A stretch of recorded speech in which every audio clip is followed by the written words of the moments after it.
The forecast said that there'd be snowflakes. Whoa, you can make us see it your way. No way, gasoline and propane, more flames.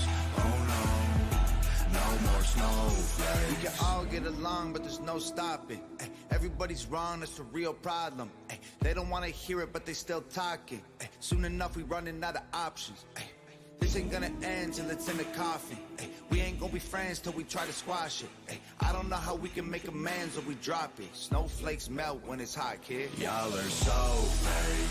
Oh no, the forecast said that there'd be snowflakes. Whoa, you can make us see it your way.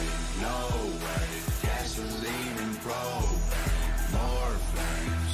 Oh no, no more snowflakes.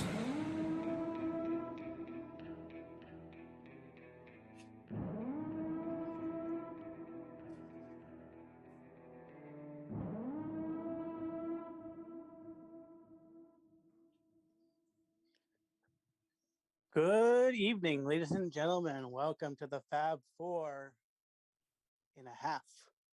So it's just welcome everybody. This is AlexSpielman along with my dynamic duo partner, Sue McClure, ready for another evening. Amária and Dr. Bloom both will not be available tonight, and so you're with us two lovelies as we just talk about whatever happens today. And tonight it's going to be an interesting one, considering it really affects the children in a lot of these ways. A lot of these different topics affect the young ones and how they're really trying to take away the innocence of these children and what's happening to them. So, Sue, good evening. Yeah. How's it going? Pretty good. A very, very long week, but pretty good. Yes, I hear that one. Yeah, I think it was kind of deliberately the so-called fake administration is doing everything they can to make the week longer and longer. It doesn't feel like 7 days anymore. Some people may be going faster and other people just feels longer. So it just depends on your point of view. Well, I think the Beatles maybe got it right when they started singing about 8 days a week. Yeah, definitely. Maybe that may be the case. Or in the case, if anybody has seen the You Had One Job video and somebody actually put 9 days a week sign up on the wall. Oh. So yeah, I guess those things are possible in an alternate reality as well. Possible. I mean, there's not too many things that are impossible. I mean, anything happen this planet Earth. You can talk about things being impossible, and everyone's like, "Oh, a pig could fly." I mean, I bet we could figure out a way to do it. I've made pigs fly before. all I have to do is trip my husband. So anyway, I think I should put some plugs in. We want to actually thank iEvolveTV and REV Radio and GOC4 Radio. And you also want to thank Savvy Clothesline. If you want everything to fit, you want it to be comfortable, you want to be able to move around, not shape on you, for all shapes and sizes, women of all ages, Savvy Clothesline, definitely no way to go. We also want to thank Katie Kamara for making this show possible. Without her, the Fab Four would not exist in this form. So thank you. Thank you. So we were going to talk about, they call it the Don't Say Gay bill, and we actually want to clarify that it's actually called an anti-grooming bill. Has nothing to do with the whole gay attitude thing. No, it's not a bill anymore. The governor signed it. It's a law. Yeah. Yep. It's a law. It is in the books now. There's nothing you can do about it unless you want to repeal it, but I don't see a good reason why you would want to do that. Though, unless you're a pedo. I'm glad you're PETA. Apparently, that seems to be the thing right now. Is talking about uh, the disgusting, horrific things that is the endangerment of a child's innocence. Uh, but let's go into that. Let's go into the anti-grooming law that was just signed by Governor DeSantis. You said you read over it. I read over it. Yeah, it's a little dry for my taste. Oh. I don't do technicality reading. It's the same thing. I don't use manuals to put certain electronics together or bookcase together. Okay, so I'll make sure I don't give you an IKEA book set then. No. Okay. So would it be better to have read it if it would have maybe have some condiments on there? Maybe it would loosen up a bit. Oh, well, I mean, there's WD-40. I mean, yes, you could. True. Well, anyway, so while you were reading anything really popped out? Well, it basically, it didn't say what the whole attitude that they're pushing the narrative out in public.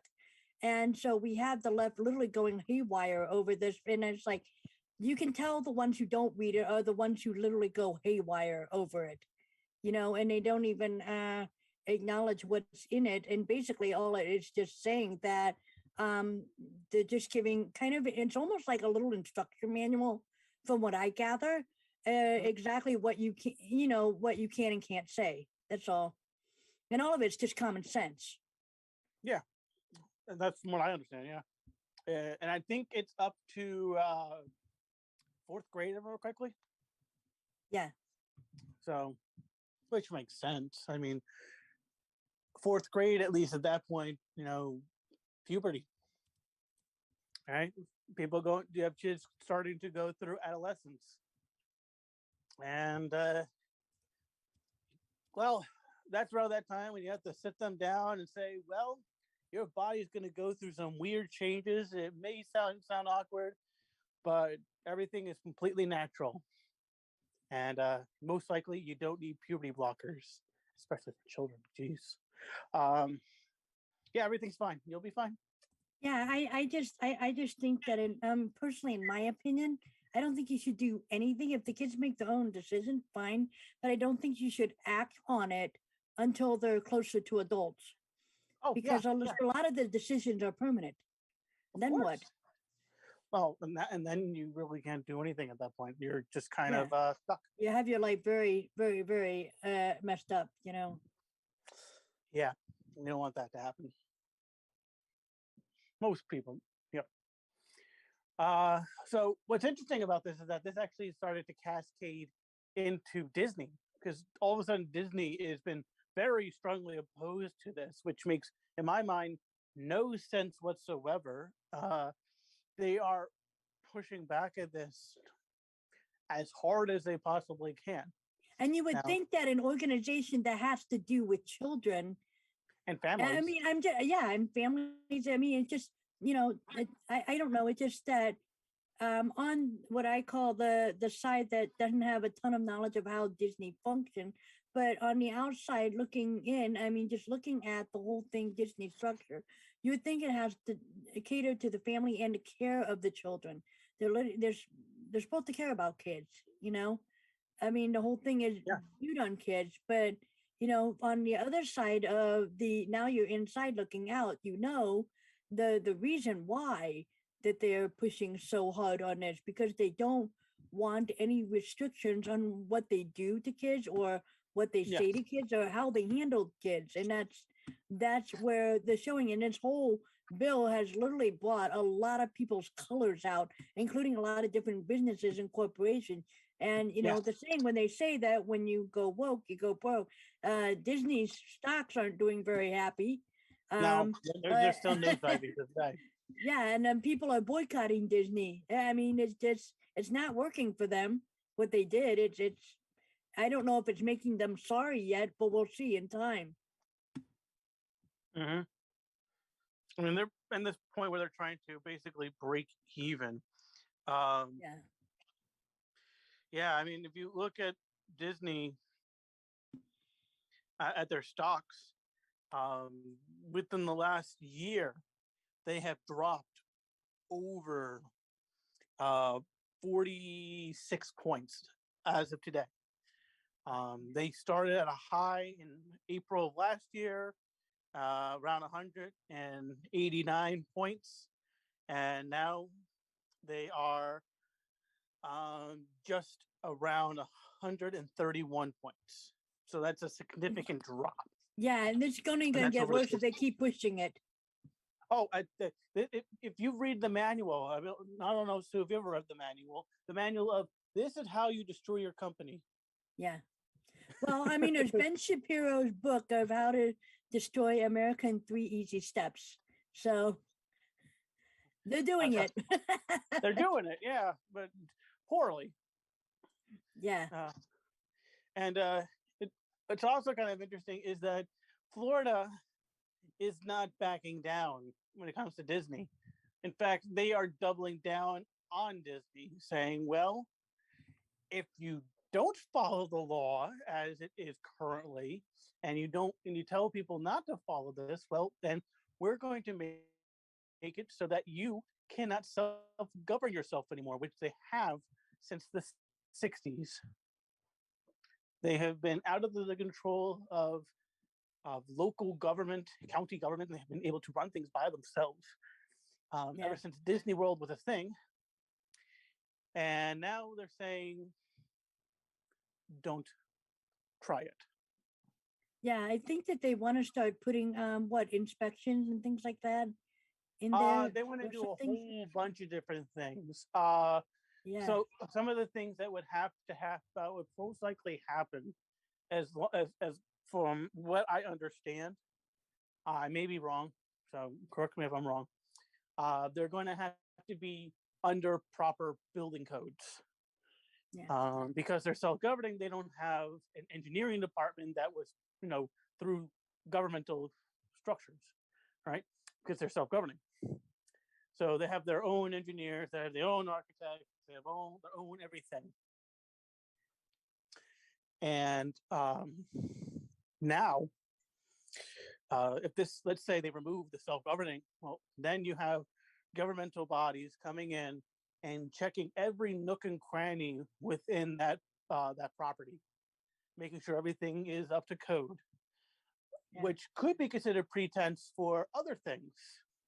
Yeah. Because let's be frank and honest about this. Disney. I thought you were Alex, but okay. Sometimes I like to go under Frank. Frank is okay. He's the tough-nosed guy. Anyways, well, let's just be completely honest, right? Disney has had a string of at least 10 years, to our knowledge, if not longer, of people being arrested for sexual misconduct, assault, other forms of sex crimes over 10 years consecutively. So what's happening over there, Mickey? Well, why are these things happening? I would love to see a top to bottom investigation of every single nook and cranny of that place. Yeah, a little check under the hood. Yeah. Yeah. It's supposed to be the happiest place on earth to some people. Well, it's the happiest place on earth to the people who are running it.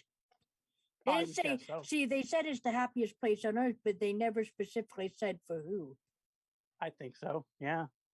But, it's kind of funny about that is that not only are you seeing this type of indoctrination really taking form down there, but it's even happening all over the place. It's like all of a sudden we turn on this thing. It's like, let's play around. Let's really mess with children's psyche. That's a good idea. Let's just break their minds at a young age.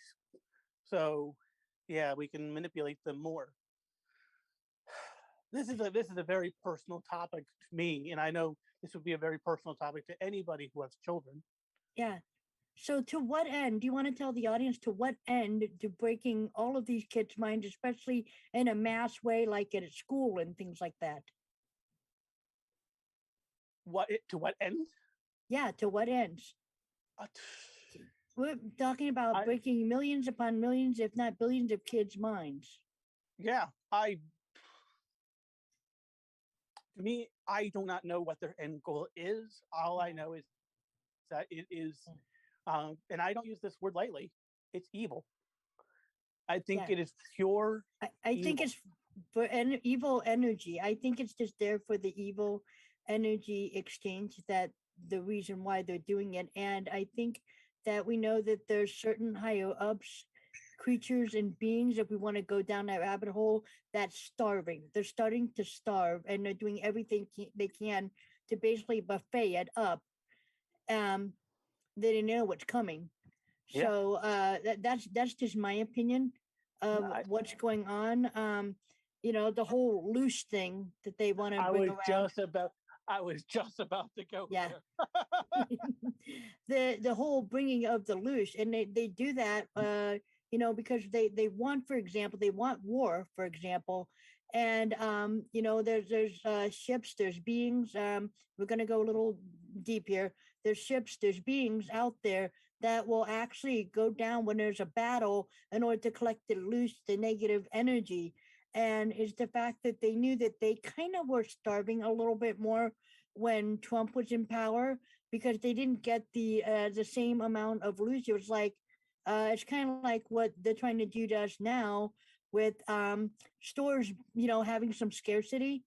And it's like they had their scarcity during Trump's term, and now they're trying to restock like crazy, and as well as have a surplus in the back, if you will. And so that's why they're pushing for even severe late term abortion and late super late term abortion, which would be the medicine that they want to inject in all the kids that would basically kill them in the end, as well as what they're doing to the babies as well. But they're talking about super late term abortion, which I'm referring to anybody that's past 1 years old all the way up to 10, 11, 12.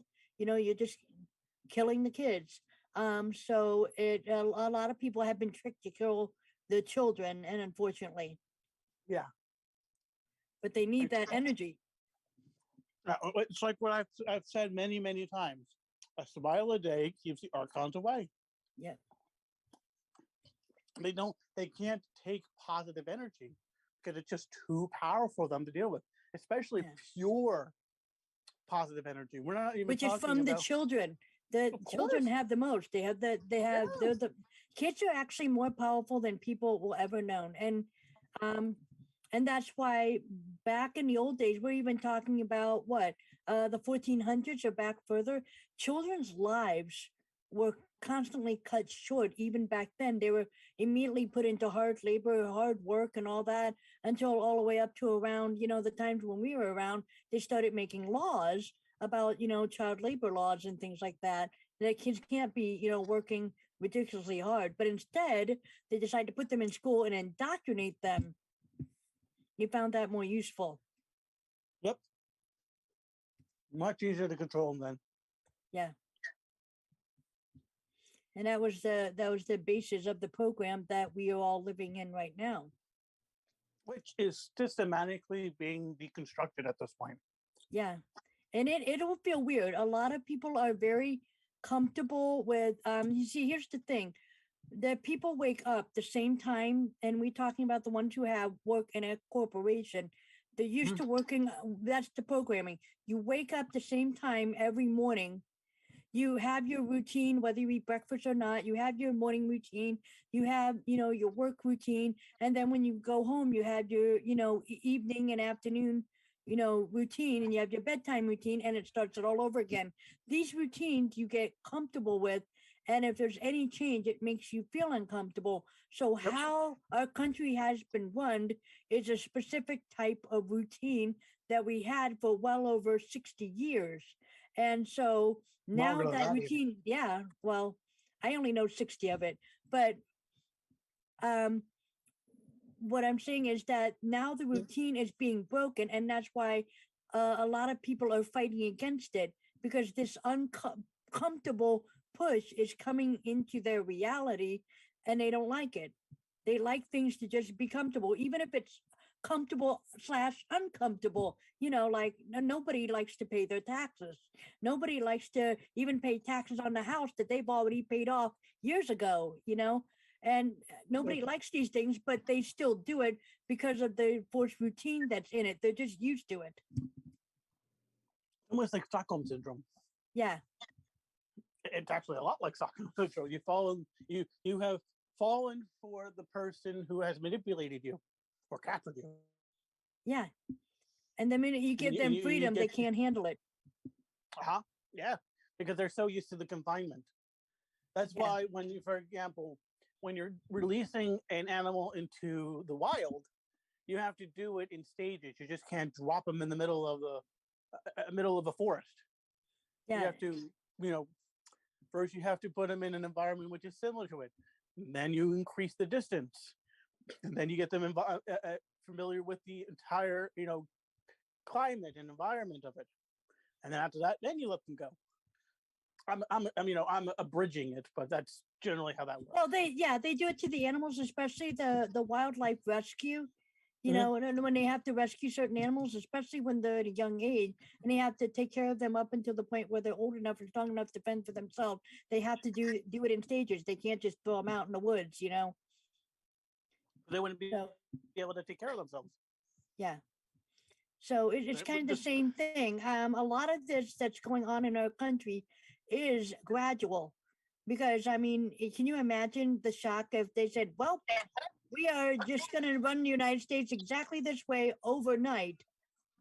Now granted, that would be more fun, in my opinion, because we managed to deal with the whole C-19 issue basically overnight, and how to handle it was basically overnight.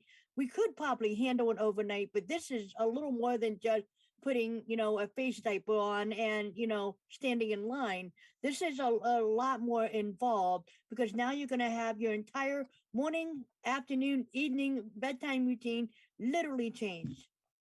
Yep. I have to admit, I actually kind of enjoy it when I do that every so often. It's uncomfortable at first, but you get used to it after a little bit. Yeah. I remember I got used to working at night or in the evening, and then I started working in the morning. Oh, that was horrific. Yeah. I got so used to going to bed at 1 or 2 o'clock in the morning, and then I had to realize, oh, I can't do that anymore. I have to wake up at 7, 8 o'clock in the morning. Or actually, no, 6, 7, or 7 o'clock in the morning. So going to bed at 2 o'clock. Good luck with that after a while. Yeah. Are you a morning person or an evening person? What do you prefer? I'm an I don't know person at this point. Right. I've never actually never really knew what I was, because I've just been so used to things, which is funny because, like, you're talking about schedules and patterns, like, there's this whole concept called the 40-40-40 debacle. Yeah. Are you familiar with that? No, I'm not. Okay. So the 40-40-40 debacle basically says that an average person with a average career, right? They will work 40 days. I'm sorry. They'll work 40 weeks for 40 hours for 40 years of their life. Yeah. Okay. Who's the person who actually got 10 weeks vacation? I have no idea. I don't know a single person here, at least, that's ever gotten 10 weeks vacation. I know 2 weeks. I know 5 weeks, but 10 weeks, I have no idea. So probably the higher ups in the office, they can do that to themselves. Probably. Person with a very good job and a very good salary, I guess. Yeah. But yeah, 40 years. A person will be working, let's say they started like 26, out of college, 26, 40 years, gets them to 66, which is around the time when many people retire in their 60s. Yeah.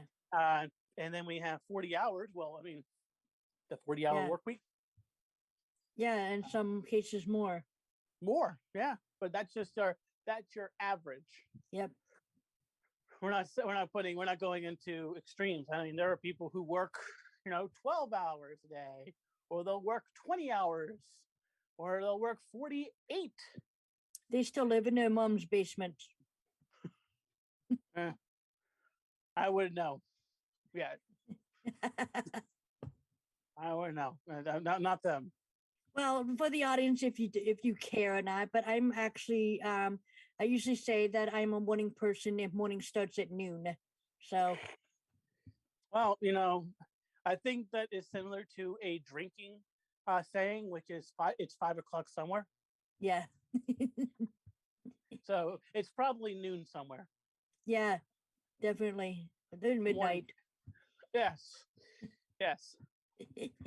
Like right now, it may be right now, it's 9:30 to me right now, and it's probably 8:30 right now for you. But it's first thing in the morning in, say, Australia. Yep.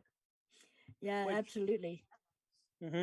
So we're talking about the whole Stockholm syndrome, and it actually fits right into what's going on with the kids, because I mean, a lot of them who are groomed are suffering from that, especially if they're prisoners of Yeah. the elites and not so savory, nice, wonderful people.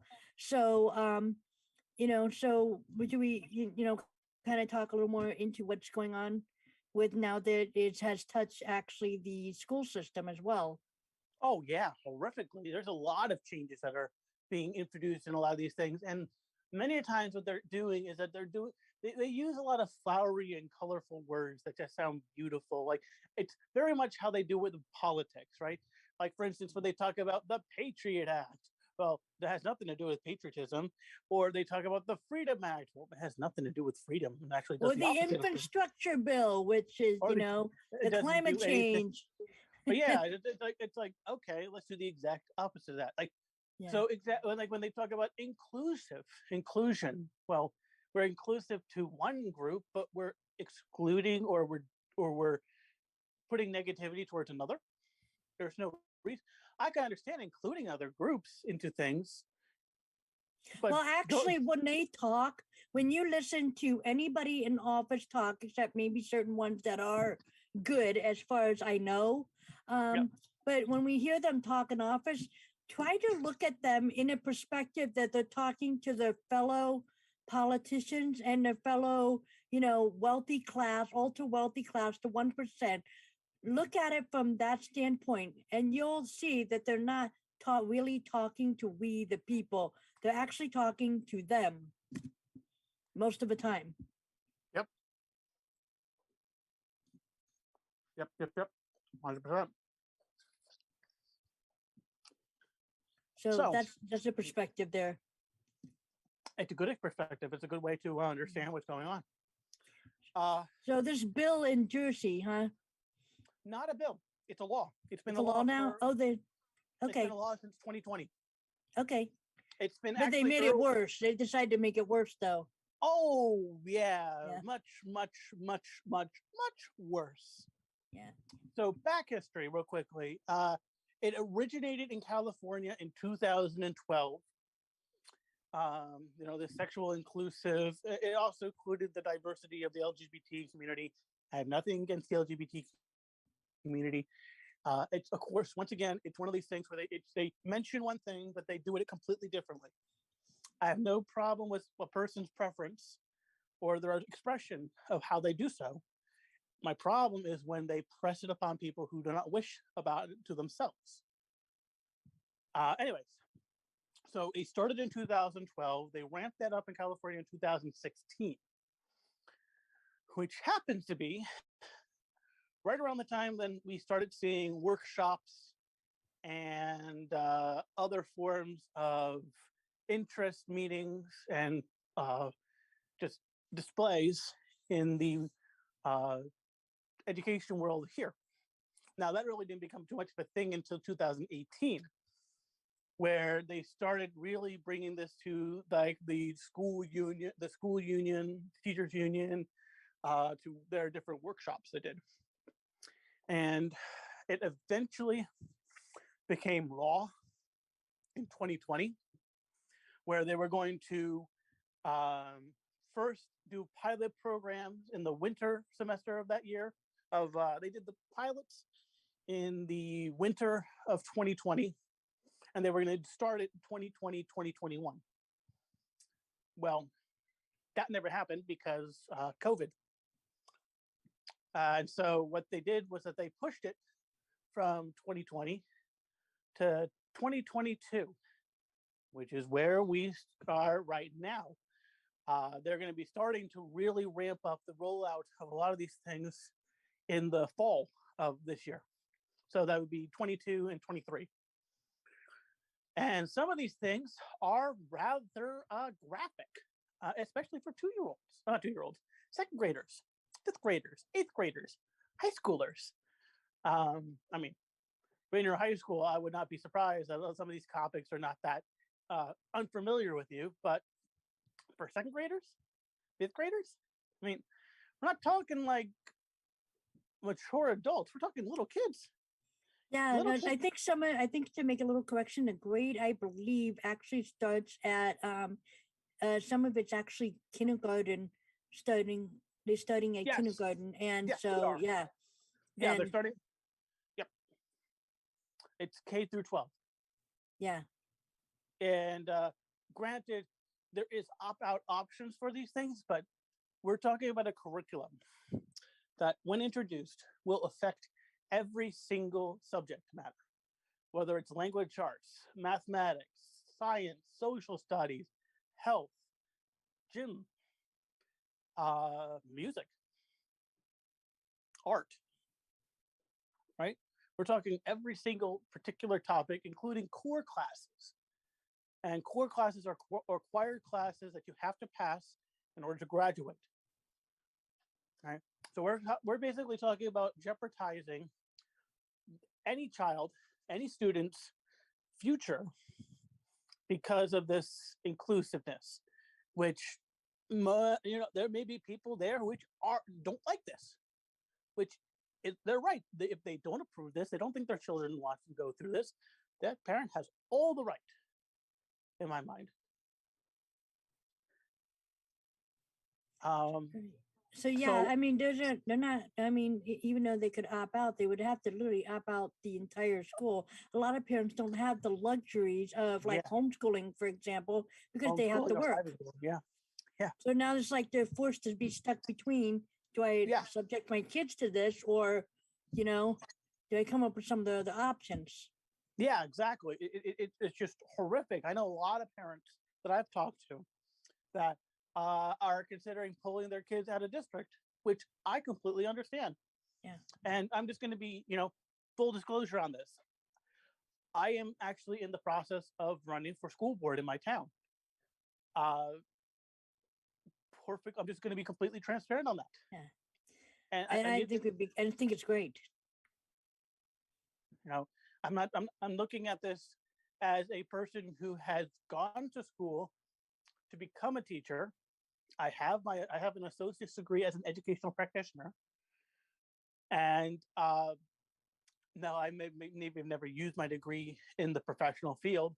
I have gone through some of the material, and it's not pretty. We're talking about material, by the way. This would be the moment where I recommend parents of young children who, I'm just going to go into some of the more graphic image displays of these things. So if you do not want your children to hear some of this stuff, this would be the moment where I recommend you to gently escort them out of the room as I go through this. For, parental discretion is advised. So some of the stuff they talk about in, I think it's second grade, is masturbation in second grade, both of themselves and of a partner. It's absolutely disgusting. Why would they need to know that now, I don't know. And also, with that said, and that's just one particular thing, there are others. There's also, we have to consider that at the age of 16 is the age of consent in most states. So anything below age 16 is considered statutory rape, right? So there should be no reason whatsoever that that stuff should be done or taught below before that age. And even if you do consent to age 16, you're still not of the age of majority, which is 18.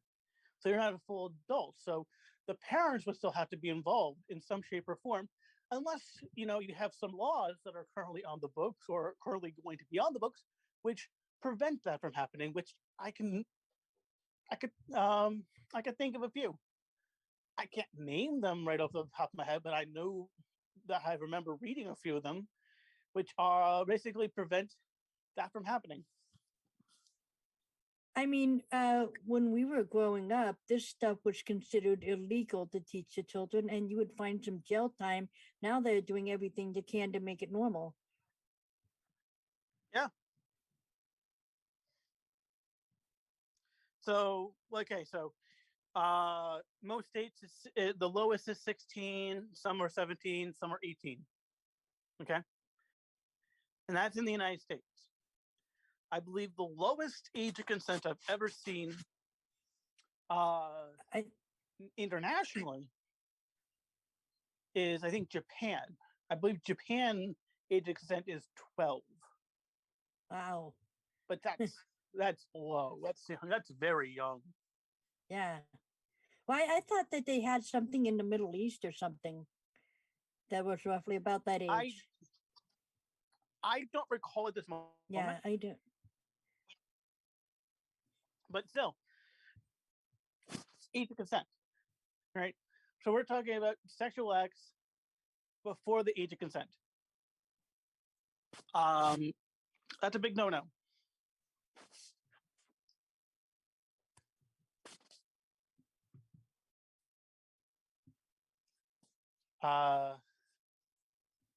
Another thing they were talking about is how intercourse works at the age of at grade 5. Okay. Which, once again, I personally believe that's inappropriate for that age. Yeah. I don't think I remember going into that topic personally. And I went to the same school district. I went to this school district from 4th grade until I graduated high school. I really didn't go into that personally until, I believe, grade 9. Grade 9. I didn't go into a lot of this until grade 9, and I didn't go into a lot of detail until grade 11. Yeah. So a lot of the stuff between that time was just talking about healthy habits, drugs, illness, disease, stuff like that. And of course, the changing body, but not anything of sexual nature, just how the body just changes. So puberty and such. Now, on top of that, I wanted to also bring this up, which I think is, I find a lot of this stuff did not be a coincidence at this point. I think a lot of this stuff works together very much like a big old puzzle piece, big jigsaw puzzle, if you will, right? So just the other day, Judge Ketanji Brown was just confirmed by the Senate to be the next justice. She's going to be replacing Justice Stephen Breyer. Yeah.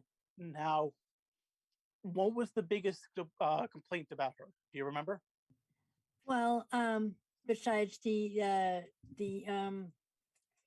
of her just Judge Jackson, she was going lenient on pedophiles and other forms of sexual crimes, right? Right. And there were federal mandatory minimums. Yeah, and I know that a lot of people are freaking out. I wouldn't freak out too much because I think it's sort of a blessing in disguise, because it is allowing them to basically show their true colors. And we will see also the people that are in office who are giving this a thumbs up. We will actually see whose side they are on. So this will actually be a good way for the public to see where everybody's head sits, if you will. And here's the funny thing. The final vote for the confirmation was 52 to, was it 50? I'm sorry, 53 to 47. Wow. So that means every Democrat and 3 Republicans. Wow. Okay. This is where we say, and this is where this is where I think it's also very important, is who voted for this? Who voted to confirm? Yeah. Who is okay with somebody breaking federal mandatory minimums of crimes that are of a sexual nature? Well, the list is there now. These people voted. We know how they vote. We know how they feel. And what happens in November? The midterm. Yeah, we have the midterms in November. No, I've been getting a lot of stuff on Twitter about it, and some of the people are going soft on this whole thing and saying, well, but she's intelligent, she knows about the law. And I'm talking about Judge Jackson, and they're talking about, they're looking at it from a logical standpoint, but they don't.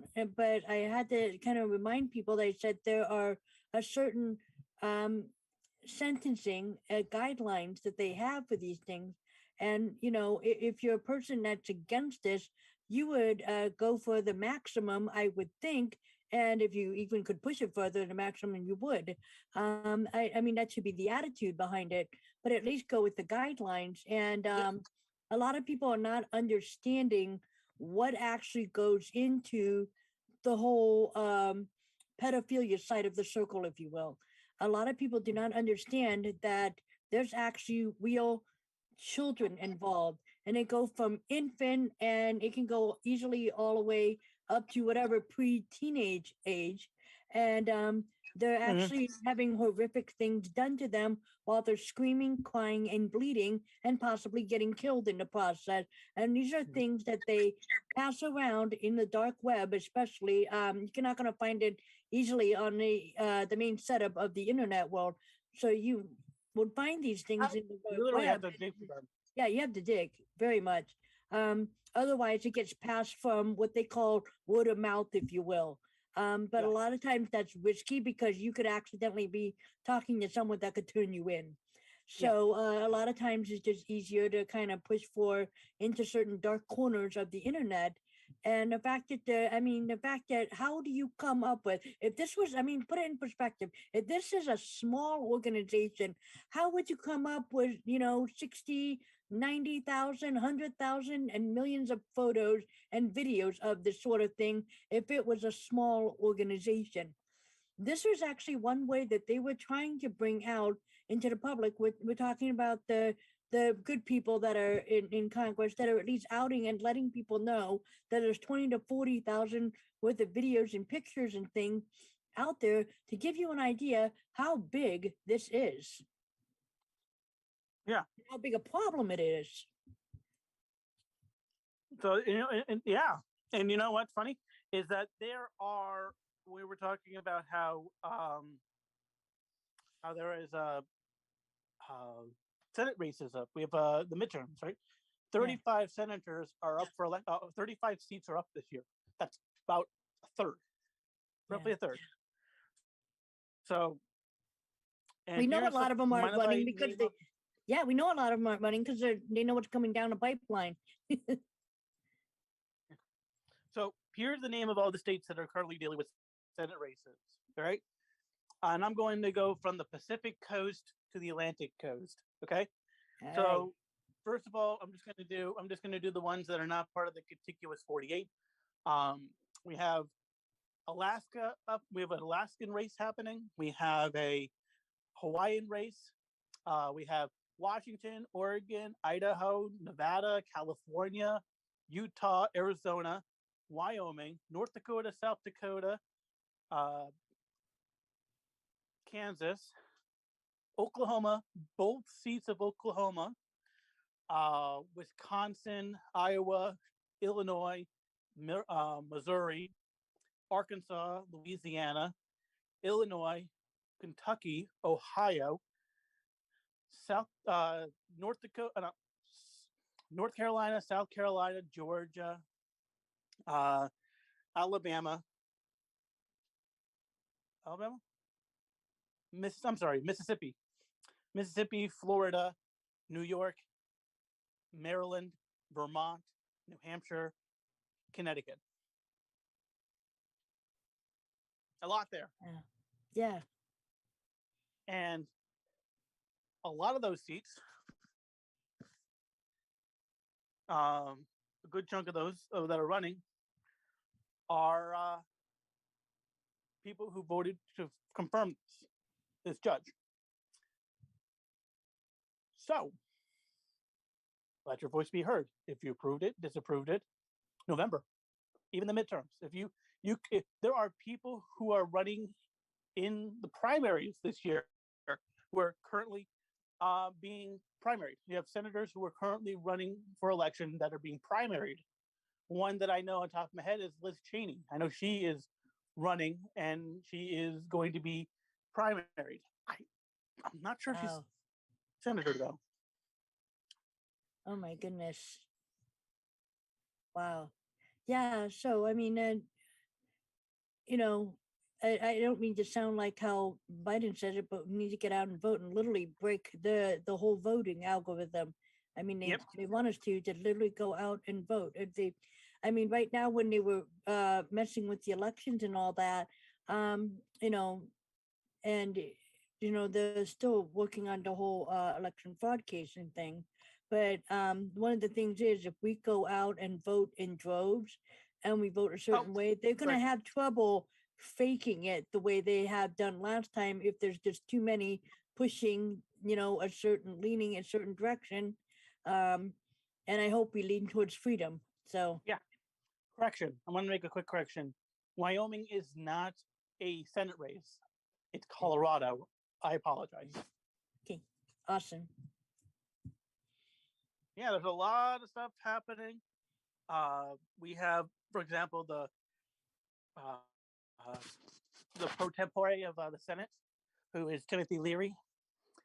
He is retiring this year. So that means we're going to have a new Senate pro tempore. And the pro tempore is the senator who has been in the Senate for the longest. Yeah. So prior to Leary, it was Chuck Grassley when the Republicans had the Senate. And even before that, you had Orrin Hatch, who was the Senate pro tempore prior to Grassley. Okay. So what's so interesting about him is that he is the one, or she, who will take control, who will lead the proceedings of the Senate if the vice president is not available. Yeah. So they'll be the one running things. Just some bits of knowledge right there. Yeah, so we need to really get out and vote and break the ballot algorithm, you know. Break the ballot, break the algorithm. You know, if we swell this at the ballot box, Yes. and we can stuff it religiously. Well, stuff it legally, not like actually stuff it legally. Not stuff it, stuff it legally, you know. Vote in overwhelming majorities. But think about it. If you do that, you can start changing school boards. You can change local government, county government, state governments. In the case of Louisiana, the parishes over there, Senate, Congress in general. I mean, everything can change in November. Yeah. And by next year, a lot of things can change. Far much more than you might think. And I'm hoping that, you know, once we have it, you know, the pendulum swing the other way, I'm hoping that the changes will be in a more positive light, you know. But for now, I think what they're doing is they're trying to show us what will happen if we, you know, since you voted for Biden, what would happen to the people who voted for Biden? You know, what would United States look like? What would our country look like? How are we living? If you guys love how he's doing and running the country, quote, well, running, not really. I think it's Obama in the basement pulling the puppet strings. But and we could tell, which speaking of that, by the way, that Biden kind of did a nice little talky speech thing at the podium, and they had an after get together, and he was basically ignored. Yep. Did you see that? Yes, I did. Yeah, this is supposed to be the most popular dude. Most popular president ever elected. Yeah, it showed, didn't it, that day? Showed me who the actual popular person was. Yeah, exactly. Everybody was lining up for Obama. So, there's something for you guys to think if you want. The video is out and around.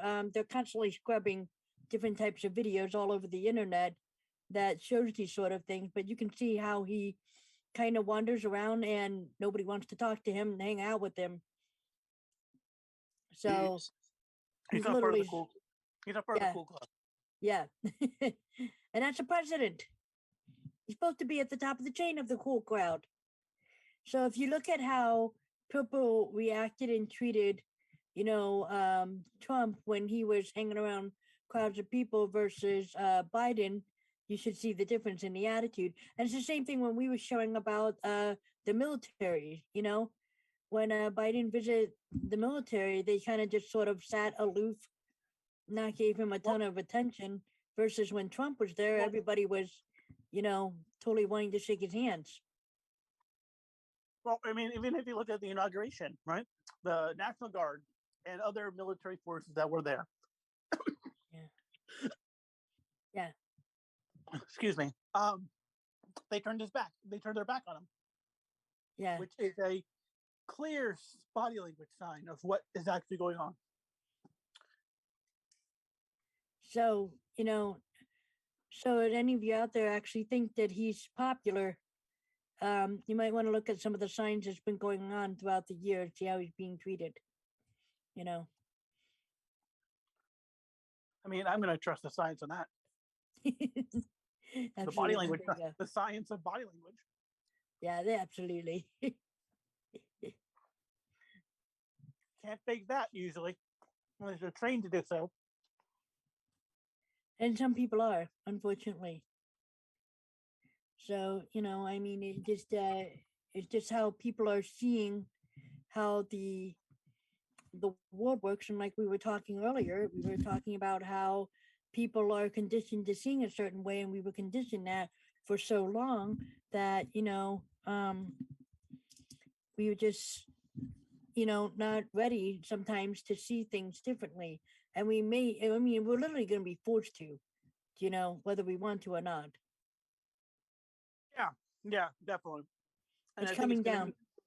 A lot of things coming down. And I don't think that we're going to see too much of this in the near future. Mainly because it doesn't get this overly obvious unless something is going to be happening that is going to be something of a huge magnitude. Well, they are trying to push narratives right now. It's like the possible. Have you heard Biden talk about, that they want the Russians, if there's a power outage or blackout or internet blackout or whatever, they, blame the Russians and stuff. And so it looks like they're already trying to get ahead of the narrative. Yep. They're basically trying to, this is literally them trying to throw something on the wall and seeing what's sticking at this point. Because everything so far has been blowing up in their face. It's like an old, an old Looney Tunes cartoon, with Wile E. Coyote and Roadrunner. And you know how all those work, right? We have Wile E. Coyote making all these elaborate traps. And what usually happens to it? He blows himself up, or he crashes into the ground, or the boulder jumps on top of him. And what happens? It doesn't work. It doesn't work at all. The Roadrunner comes back and goes beep, beep, runs away. Yeah, my favorite one is when he paints a hole in a wall or side of a mountain. That's actually my favorite one, because it shows that the Roadrunner goes right through it, and he goes, what the heck? How do you go right through it? He's supposed to crash into the wall and hurt himself. But that's not what happened. He goes right through it without a problem. The coyote's going, cool, let me see if I can do it. Doesn't work. He just was run over by a train that goes through the tunnel that he hasn't drawn or painted on the side of a wall or a cliff. Yep. So it basically, everything backfires, and that's exactly what's happening to them right now. So everything they're doing is backfiring on them. And it's just that we are continuing to see that. And now lately, they have been actually talking about the whole situation with the Russia. So that's why they're constantly, throwing out the narrative that Russia is bad and scary and everything. So, we Yeah. have to actually kind of take a step back and actually see what's really going on with the whole so-called war. And we are in, actually, it's not really a war. They keep using the word war. And that's, like I said, everything that they say is a lot of times the opposite of what's really going on. Now, there's a battle going on. I don't really call it a war per se, but it's a war against the deep state apparatus, if you will, the Nazi apparatus. I shouldn't say that word. Sorry. I hope we don't get shot for that word. But there are a lot of things going on with both sides of the line on that. Yeah, true. Very true. Very, very true. So from there, do you want to put a bookmark in there for Absolutely. today? Okay. Yeah. Alrighty, guys. Thank you guys. so much for joining us this last hour. I really appreciate you coming in, spending the time with us. Any last words before we go, Sue? Oh, that'll do. Actually, we'll definitely have piles of more papered and news and stuff in the coming weeks. Nothing can stop what's happening. Nothing can stop what's happening. Yep. And the best is yet to come. Absolutely. Have a good night, guys. Have a good day. We'll see you next week. Thank you. Bye. Love you all.